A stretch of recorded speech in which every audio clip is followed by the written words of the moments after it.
അളിയ നിന്നോട് ഞാൻ പണ്ടേ പറഞ്ഞിട്ടുണ്ട് ഈ പ്രേമം തേങ്ങ ഒന്നും വേണ്ടെന്ന്. അളിയ അവൾ എന്നോട് ബ്രേക്കപ്പ് പറയുന്നത് നീ അവളെടുത്ത് ബ്രേക്കപ്പ് പറയണം. നീ സിഗ്മ പറയൂ.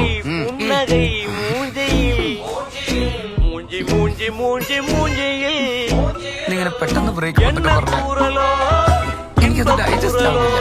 ലൈഫിൽ എന്തെങ്കിലും നീ നന്നായി വിശ്വാസം ഉണ്ടായിരുന്നു. എനിക്ക് എന്തെങ്കിലും നിന്റെ ലൈഫിനെ കുറച്ച് സീരിയസ് ആയിട്ടാണെന്നൊരു പ്രതീക്ഷ എനിക്കുണ്ടായിരുന്നു. പക്ഷെ ഇനി അതില്ല. പണ്ട് കുട്ടികളുടെ ഭാവിക്ക് വേണ്ടി നമ്മുടെ സ്കൂളിന് തീയിടാൻ പറഞ്ഞോളാം. ഞാൻ പക്ഷേ സ്റ്റാഫ് മാത്രമേ. അതൊക്കെ പണ്ടത്തെ കാര്യങ്ങളാണ്. അയ്യോ എന്റെ ബ്രേക്കപ്പ്